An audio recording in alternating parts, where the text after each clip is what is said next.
अस्सलाम वालेकुम नाजरीन, मैं मोहम्मद अनीस शेख आपकी खिदमत में हाजिर। तो इस वक्त हम ठीक बी ए रुनियाल साहब के रेजिडेंट जम्मू में मौजूद है, जो कि हाल ही में डीडीसी इलेक्शन रिसेंटली जो हुए कुड़ाल ए से इन्होंने जीत हासिल की है।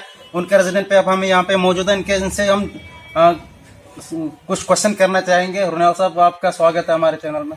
बहुत बहुत शुक्रिया।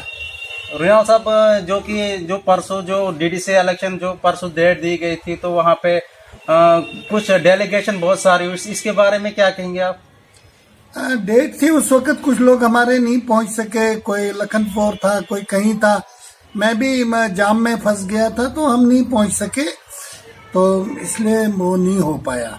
अपोजिशन की तरफ से तो बहुत मतलब डेलीगेशन, बहुत इल्जामात की बारिश लग गई है। मतलब यहाँ तक कहा गया है कि मतलब ये इंडिपेंडेंट आजाद इतिहाद जो है वो बी पार्टी है बीच भाजपा की।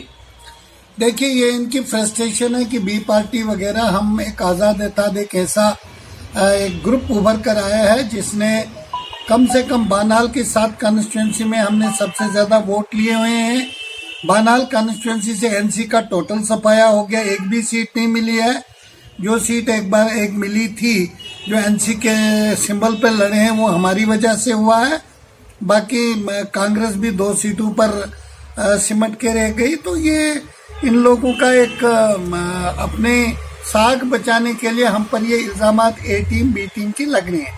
ऐसा कुछ नहीं है। हमारा एक आजाद इत्तेहाद ग्रुप था, हम 3 लोग थे, हम नहीं आ सके, नहीं उस दिन पहुंच सके। हमारा ये था कि हमारे बगैर भी तो इलेक्शन हो सकता था, क्योंकि उसमें बीजेपी के 3 थे और बाकी 8, तो 11 पे हो सकता था। तो जब हम जाम में फंस गए तो नहीं लाया हो सका, तो इस वजह से हम तो आइंदा जाएंगे। जिस 18 तारीख को हम एक दिन पहले जाएंगे और हम बाज़ाब्ता इसमें हिस्सा लेंगे, ऐसी कोई बात नहीं है। अपोजिशन की तरफ से यही कहा जा रहा है कि अगर भाजपा वाले कहीं जाम में फंसे हुए थे तो इंडिपेंडेंट तो वो भी नहीं फंसते ना जाम में। नहीं, भाजपा वाले तो वहीं थे, वो जाम में नहीं फंसे थे, हम जाम में फंस गए थे। तो हमारे पास तो डॉक्यूमेंट्री प्रूफ है कि हमारे कैंडिडेट एक काउंसलर तो लखनपुर में था उस वक्त। तो चूंकि हमारी इतनी कोई अहमियत नहीं थी इन लोगों के नजरों में, हम 3 लोग हैं, हमारी तो है नहीं ये मेजॉरिटी तो हमारी है नहीं। हमने अगर किसी को वोट देने के लिए अपील की है तो वो हमने उनके ज़मीर की आवाज़ पे वोट देने के लिए अपील की है कि हमारा जो आज़ाद इत्तेहाद है ये न किसी पार्टी के साथ है, न इसका कोई माजी में कोई दागदार ऐसा हुआ है। जिस तरह आप ले लीजिए, एनसी ले लीजिए, कांग्रेस ले लीजिए, इन लोगों का रियासत में हुकूमत रही है, इनके खिलाफ लोगों को एलिगेशंस भी हैं, तहफ़्फ़ुज़ात भी हैं।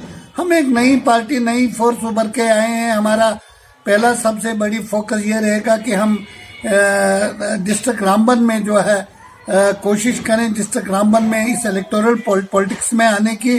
और हमारा यह है कि हम पूरे जो चिनाब वैली है हमारा, हम अपना दायरा बढ़ाना चाहते हैं, हम लोगों की खिदमत करना चाहते हैं।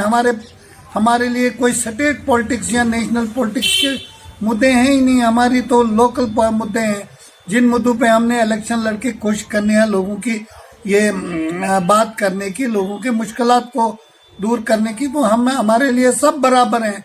हमारे लिए एनसी, कांग्रेस, बीजेपी तीनों एक ही कटेड़े में हम खड़ा कर सकते हैं। हमारा मेन मकसद जो है वो है, ये क्या नाम है इसका, development, that is all.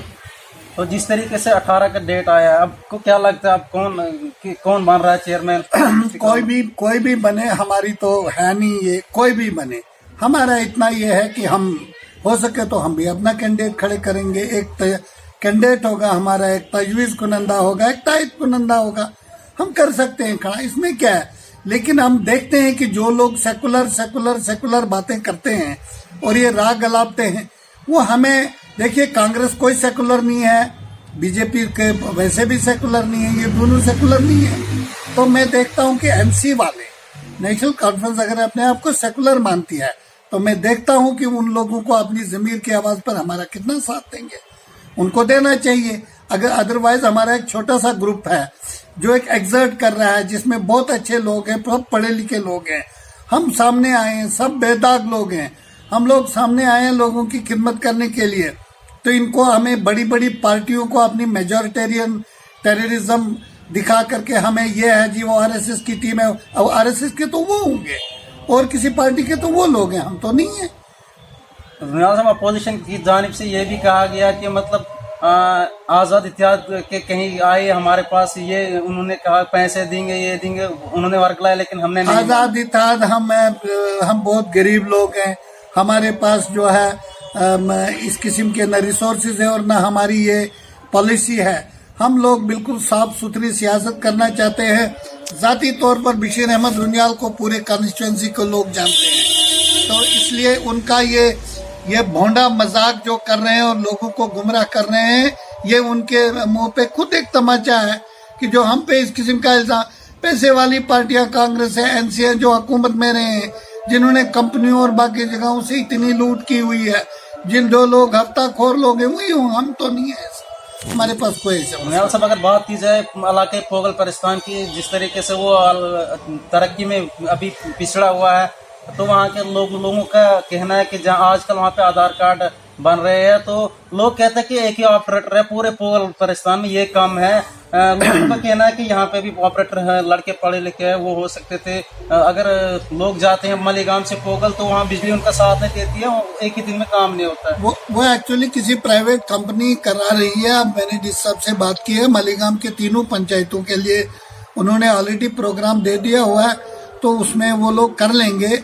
Aadhaar card जो है गवर्नमेंट की रिस्पॉन्सिबिलिटी है बनाना, तो इसमें हमने जिस साहब से बात की है वो एक्सपीडाइट हो जाएगा, इसके लिए हम कोशिश कर रहे हैं और मेरे ख्याल में अब काम स्टार्ट भी हो गया होगा शायद। और सब अगर रोड की बात की जाए जो शालघाट टू पोगल है, तो जो सरमा के लिए कहीं महीनों के लिए मतलब बर्फबारी में बंद हो जाता है, लोगों का कहना है कि हमें कुछ सब्स्टिट्यूट चाहिए, इसके बारे में कुछ। उसके लिए सब्स्टिट्यूट रोड के लिए हम कोशिश कर रहे हैं।